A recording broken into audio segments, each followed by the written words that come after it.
A ver, la duda siempre es la misma, ¿no? ¿Por qué se pusieron las anterolaterales Lemer hace años, se dejó de poner y ahora lo volvemos a poner? Si las modas sí, si las modas no. Yo, sobre todo, tengo muchas dudas con el anterolateral y además sobre casos o indicaciones que están muy claramente definidas y que además nos las recomiendan. Te voy a decir por qué. Tú decías por qué. Yo te digo por qué no. ¿Por qué le tienes que hacer a un niño una plastia extraarticular en donde no hay todavía literatura que demuestre el papel artrógeno de una plastia a los 15 años? Porque estos son niños que son complicados. Tampoco sé la tasa de fracasos que hay de estos niños, porque todos los niños cuando lo haces un cruzado tienen una tasa de fracasos alto, siempre, lo hagas con o sin plastia articular, yo no lo sé todavía. Otra indicación, los hiperlaxos. Los hiperlaxos, yo he operado 2 hiperlaxos, no me quieren volver a ver ninguno de los 2. Y te explicaré por qué. Porque si tú le pones rígida una pierna a un hiperlaxo y le dejas a 0 grados y la otra la tiene a menos 15, se muere. Te dice, ¿pero qué me ha hecho usted? Entonces, no acabo de entender un poco la indicación de, precisamente, además lo decís vosotros, es decir, la pierna se queda a 0 grados, cuando la otra la tiene con un flexo, con un recurvato a lo mejor de 10 grados. Ese paciente no vuelve a caminar normal, no vuelve a recuperar el deporte, no vuelve a jugar a fútbol o a la bailarina, que casi siempre son pacientes mujeres que son hiperlaxas, ¿no? Entonces, no sé. Además, estamos reproduciendo una estructura que sí, parece que hay unas fibras de Kaplan, que hay un refuerzo, que parece que existe, que la fractura de Feu, pero tal como la estamos reproduciendo no existe en la naturaleza. Por tanto, yo creo que hay que replantearse todo, o en mi opinión yo me lo replanteo, porque si tú haces un programa de rehabilitación correcto, que esto también no se ha hablado nada de la causa del fracaso por la rehabilitación incorrecta, si tú tratas las lesiones meniscales de rampa, las raíces, todo esto que no hacíamos antes pero que ahora lo hacemos, y colocas el ligamento en su sitio anatómico donde nos podemos, pues no sé si es tan necesaria la plastia extraarticular. A ver, yo estoy de acuerdo contigo en la duda absoluta de las cosas. Es decir, para mí hay un montón de factores que son situaciones que no se pueden comparar unas con otras. Realmente, con tantos elementos de variables, sacar conclusiones a ciencia cierta, cuando además hay otro elemento variable, que es el cirujano, el día que tenga y el paciente, o sea, prácticamente conclusiones absolutas, es muy complicado. Todo se basa al final en probabilidades y sensaciones. Es verdad que un niño de 14, 15 años, que le quedan muchísimas más horas de deporte, muchísimos más kilómetros por delante y muchísimas más situaciones de riesgo, puede tener sentido hacerle una plastia extraarticular. Ahora, de acuerdo absolutamente contigo en que no hay una serie de 1.500 niños operados en las mismas condiciones, con las mismas lesiones, que me digan que A es mejor que B.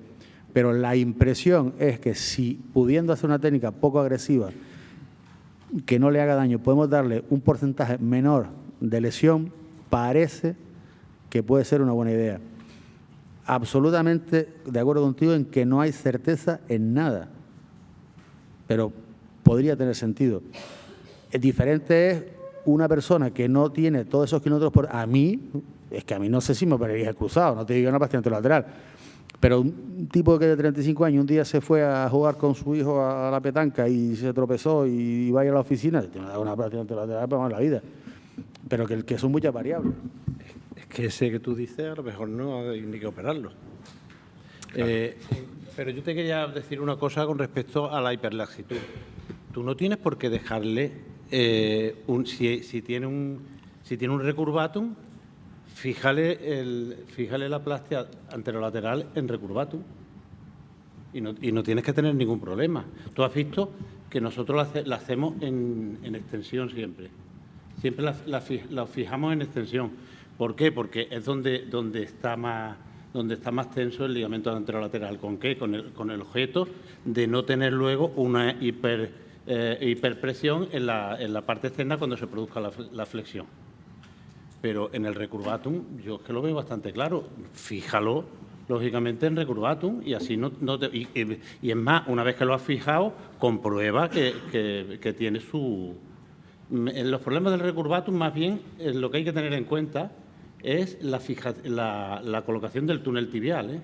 Muchas veces nos quedamos un poquito adelantado el túnel y entonces no llegas al recurvatum nunca. que son muchos factores los que afectan, pero lo de hacer la plastia anterolateral yo lo veo indicado. Sí, yo creo que en lo de los hiperlaxos incido en eso. Ahí se pueden dar unos consejos que son útiles. Yo estaba ahora aquí escribiendo rápido. Los túneles no caer en anterior, porque no te interesa limitar la extensión de inicio, ni con ortesis ni con nada, te interesa dejarle estirar desde el primer momento, entonces tienes que proteger un poco tu plastia, colocarla levemente, a lo mejor 2 milímetros más posterior de la que pondrías normalmente. Los sistemas isquiotibiales con doble suspensión, por esta menor rigidez del sistema, tienden a hacer un constructo menos rígido y te pueden limitar menos el desplazamiento y dejarte un poquito más de extensión. Y después, lo que hago yo en esos casos también es el Lemer, pero sin base científica. El Lemer lo fijo más extendido de lo que hago habitualmente, ¿vale? Y hago Lemer. Con eso sí que limitas un poquito el recurvatum, pero vas a conseguir que levanten más o menos 2 dedos de la camilla, que muchas veces ya lo toleran, ya no notan esa dismetría tan marcada de una pierna a otra. Y luego yo, por ejemplo, tuve una época de hacer ligamento anterolateral y lo abandoné, y probablemente por defecto mío técnico. Lo tuve como gesto, o sea, fue un gesto protector, pero sabéis que incluso lo había comentado con vosotros, la manera que lo hacía y tal, pero tuve más recaídas. Fue protector, muchas menos que en condiciones normales. Pero mi defecto, y ahí quería ver qué me podíais decir vosotros, para mí era la tensión, que era ojímetro. Es decir, yo lo que hacía era lo tensaba, lo ponía en la posición, lo controlaba la rotación, lo tensaba al máximo poniéndole un mosquito debajo para que no fuera demasiado. Y la posición de los túneles, que aunque tenía cuidado de salir ahí detrás del epicóndilo, un poquito en la posición donde era idónea y en la tibia también, bueno, a veces por la fijación del tornillo eso provoca que te vayas un poquito más para arriba, un poquito más para abajo, y a lo mejor no conseguía yo el resultado óptimo total. No sé si vosotros habéis visto algún problema en ese sentido. No,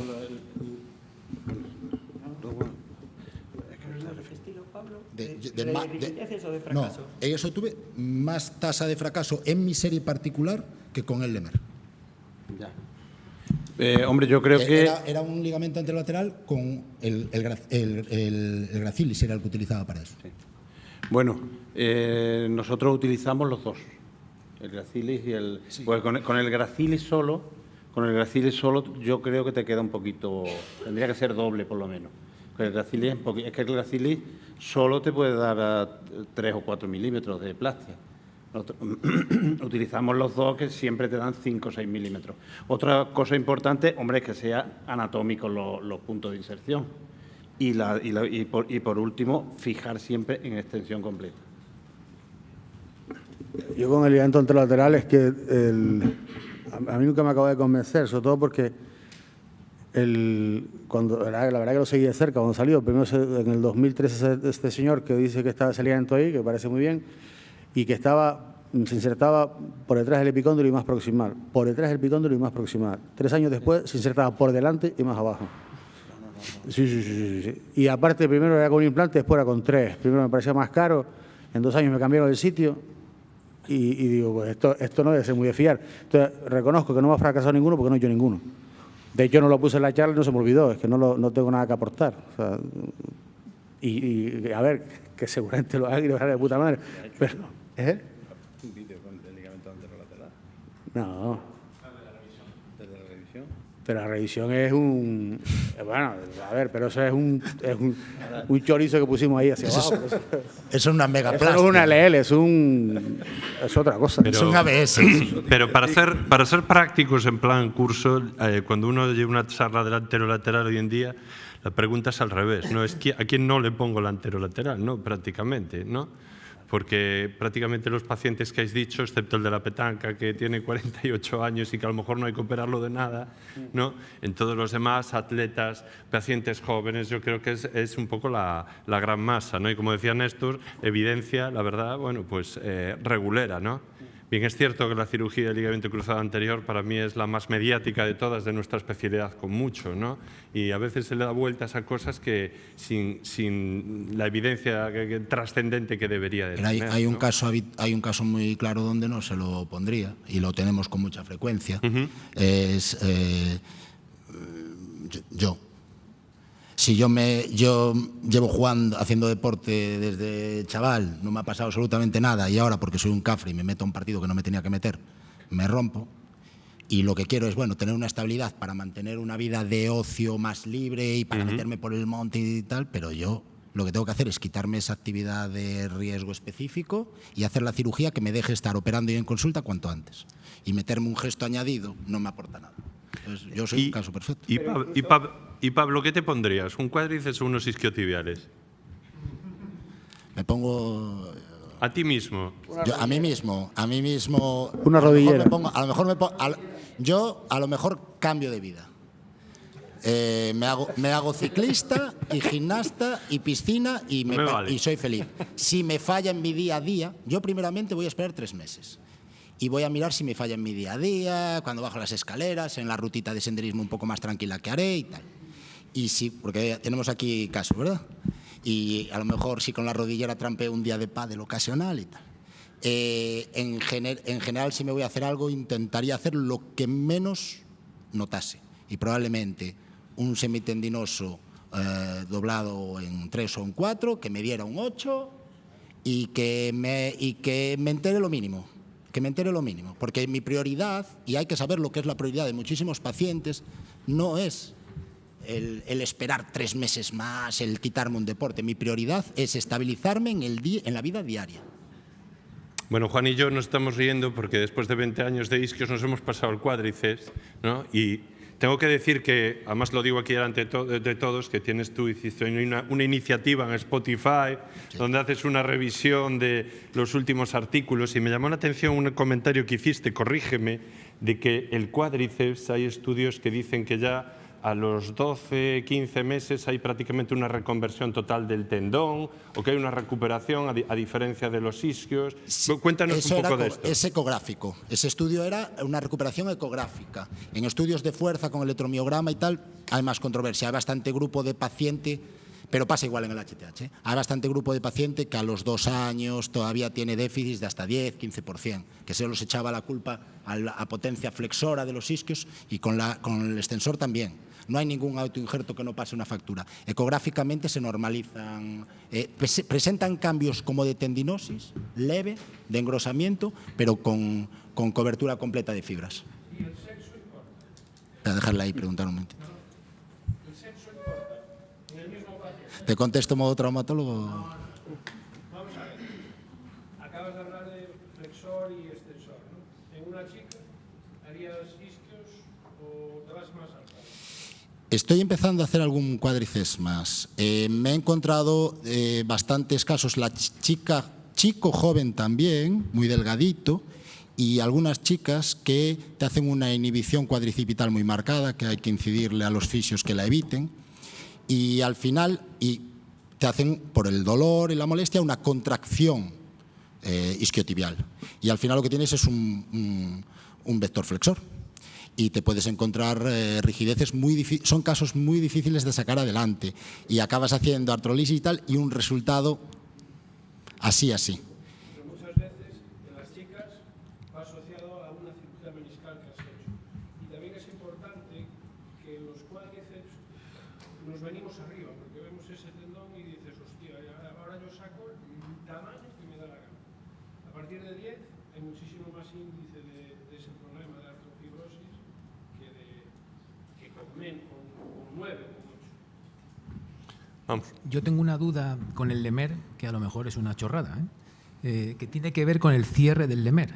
Cuando sacas un Lemer, que a veces te queda un gap muy grande en la fascia lata, no sé si eso intentáis cerrarlo por completo en extensión o lo cerráis en flexión hasta donde dé. De intentar unir los cabos. No sé si implica demasiada tensión. Yo intento, bueno, yo cierro siempre la parte que expone músculo, y esa no cuesta mucho cerrarla, ni en flexión ni extensión, Y la parte distal, por allá del ligamento lateral externo, me preocupa menos. Yo creo que muchas veces no llega y si no llega no pasa nada, y si llega bien, pero realmente no. Yo la parte que tiene músculo sí, pero la otra no está para mí no está importante. Es verdad que no cuesta mucho cerrarla casi hasta el ligamento, pero más allá no. El problema de cierre a veces es cuando la loncha la hacemos un poco superior, ¿no? Si dirigimos un poquito más hacia abajo, solo a lo mejor cambiar un poco el ángulo ya facilita bastante más. Pero sí, si vas un poquito más superior, que a veces nos gusta por esto de ir por arriba por la parte de arriba del ligamento lateral, sí que pasas. Vamos a hacer otra pregunta. Gracias por las ponencias. Mi pregunta para los tres es, ¿cuál es vuestra tasa de falencia después de ligamentoplastia con tenodesis o anterolateral? ¿Tiene una idea? Tasa de fallos. ¿A cuánto tiempo? ¿A cuánto tiempo? Lo que sabes. Lo que quiero que me digas es que no es miraculoso. Fran. No sé, ni idea, vamos, no. Yo no sé porque No, cero no es, cero que va a ser cero. Cero no es eso, pero lo que pasa es que, o sea, yo veo pacientes míos que se han roto de nuevo y supongo que algunos no vendrán a verme a mí, irán a ver a otro, entonces no te sé decir si son más o menos. Yo veo gente que ha operado a otro y se lo han roto y vienen a verme a mí, realmente yo no los tengo cuantificados, eso. Pero cero no es.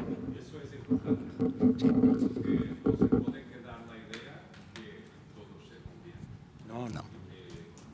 En mi caso, no me gusta, y es entre un 6-7%, creo. Y si la prolongo, a lo mejor es un poquito más. Por eso es el motivo de que yo era predominantemente isquios. Estoy cambiando poquito a poco y no estoy regateando ninguna plastia extraarticular. Lemer lo hago con herida pequeñita, me intento que lo noten poco, que no le sangre, pero cada vez lo hago más. Porque me parece que son cifras, y son las que hay por ahí, no son cifras que te puedas quedar tranquilo y decir, oh, qué maravilla. Yo creo que hay que bajarlas. Y hay cosas que son tantos factores a controlar que no siempre se te escapa alguno. Mira, nosotros no tenemos una cosa muy reciente, pero tenemos un trabajo de revisión de pacientes operados hace por lo menos 20 y tantos años, 30 años, en los cuales hacíamos un refuerzo anterolateral. Con los mismos tendones, pero pasándolos por debajo del ligamento lateral externo. Bueno, un refuerzo anterolateral. Y hicimos una revisión a mínimo 10 años. Me parece que la media estaba en 14 años o por ahí. Y la tasa de fracaso, yo creo que se fue en torno al 5 o al 6%. No sé si tú te acuerdas. La tasa de fracaso no fue relativamente baja. Son bajas, pero a mí no me gusta. Pero estamos hablando, por supuesto que hay que mejorarlo, pero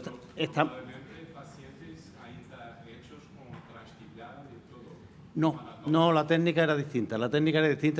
Si me tengo que poner a explicarla, me tardamos mucho tiempo. La técnica es distinta, no era anatómica, era muy anatómica.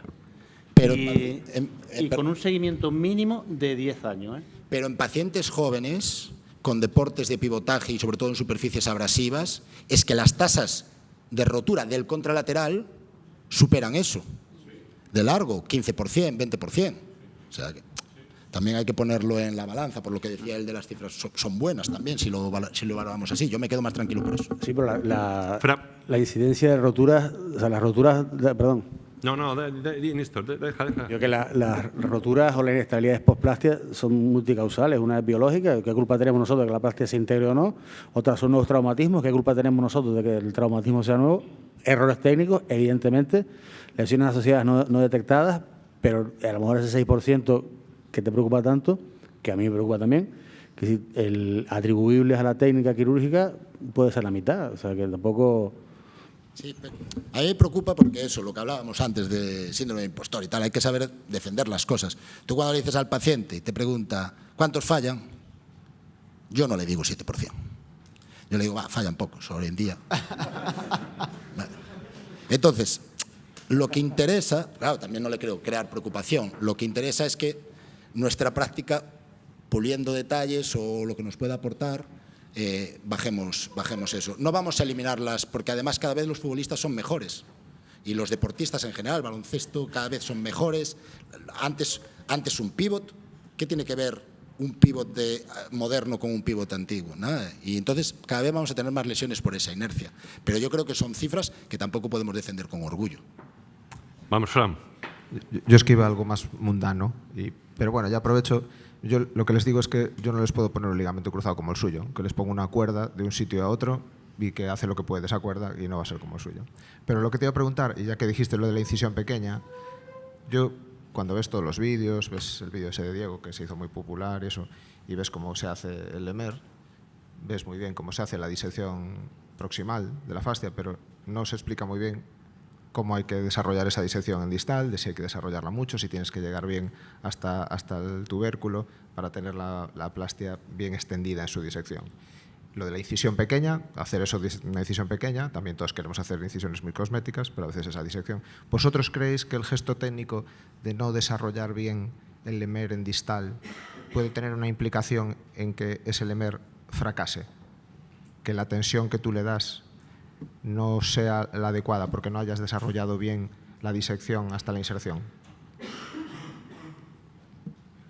¿Quién responde? Hombre, yo entiendo que la disección hay que hacerla completa hasta el tubérculo de Yerdi.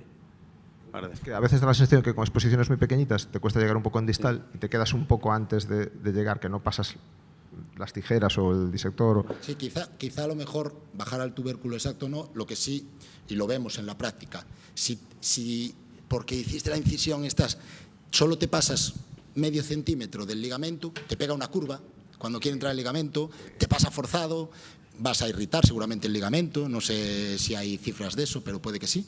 Pero simplemente si prolongas un centímetro más, centímetro y algo desde el ligamento, ya normalmente ya va lineal, ya lo pasas manteniendo un eje, ¿no? Y yo creo que con eso es suficiente. Yo no creo que haya que bajar tampoco al Gerdi, porque lo que va a hacer es retensarse sobre el ligamento lateral externo, no necesitas que vaya en línea recta exacta. Pero si mantienes la tensión de las fibras superiores, que a veces te pasa que te queda ahí un poquito de tejido, y tú tensas, eso puede ser mentira.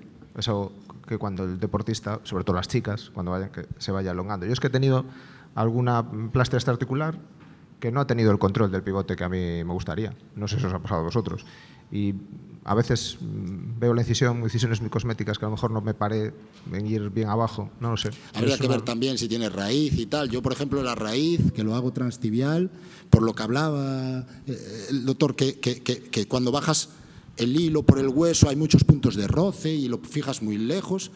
Yo me encuentro en revisiones suturas rotas a veces de la raíz. Yo creo que, por ejemplo, es un punto que hay que mejorar, ¿no? Nuestra fiabilidad de las reparaciones de la raíz. Entonces, bueno, a lo mejor tú ves, ¿sabes?, un pivot y eso clínicamente a lo mejor le da la cara 3-4 años después o no se la da. Bueno, vamos ya de hora, no sé si hay más preguntas. Yo acabo a lo mejor con una que nos ha dejado así un poquito y es la de la inestabilidad anteromedial, ¿no? Que ahora, a ver si es la nueva moda ahora, ¿no? Si, claro, la lesión con el complejo lateral interno y todas estas cosas. ¿Podrías comentarnos algo más sobre lo que has dicho, Pablo, sobre la inestabilidad, la PRADE, que ahora ya empiezan a hacer plastias de refuerzo mediales? ¿En quién crees que está indicado, en quién crees que no? A ver, yo creo que eso es una vuelta de tuerca más a lo que hablamos de estos casos que nos fracasan y se ha visto que con buen control anterolateral tienes fracasos y siempre estamos dejando el ligamento lateral interno, complejo medial, muy de lado. La mayoría de la gente dejamos pasar un poquito más de tiempo, 6 semanas, entre 6 y 12, y lo operas ahí y bueno, ya cogió algo de tensión, pero muchas veces quedan lasitudes residuales, ¿no? Y aparte que hablamos, lo que hablaba antes, no sé quién lo decía, si hay un daño del ligamento también la cápsula va, creo que fue Néstor, ¿no? También la cápsula va a estar tocada. Eso. Yo plastias anteromediales no hago, pero sí que estoy empezando a hacer o HTH y utilizo el semitendinoso para hacer, si veo laxitudes residuales un poco menores, hacer una plastia para el colateral superficial con botón de suspensión, la pliego y le doy dos anclajes tibiales para replicar la anatomía. Y a veces estoy haciendo semitendinoso único con una técnica all inside o imitando para el cruzado y aprovechando el gracilis, el recto interno, para suplementar ese ligamento lateral interno. Y yo creo que plastias anteromediales, no sé si tenéis experiencia, pero cada vez están desarrollando y diciendo más. Yo quiero un último apunte. A tener en cuenta que muchos fracasos de las plásticas del ligamento cruzado anterior se produce por una lasitud medial, que no la tenemos en cuenta. Pensamos que el ligamento lateral interno cura fácilmente simplemente con dejarlo un tiempo. Tenemos que tenerlo eso muy en cuenta y explorarlo bien antes de la cirugía. Y si hay una lasitud, aunque no sea muy grande, hacer una plastia del ligamento lateral interno. Y ya no entro en técnica, pero tenerla muy en cuenta eso. Bueno, pues muy bien. Muchísimas gracias a todos. Una mesa estupenda.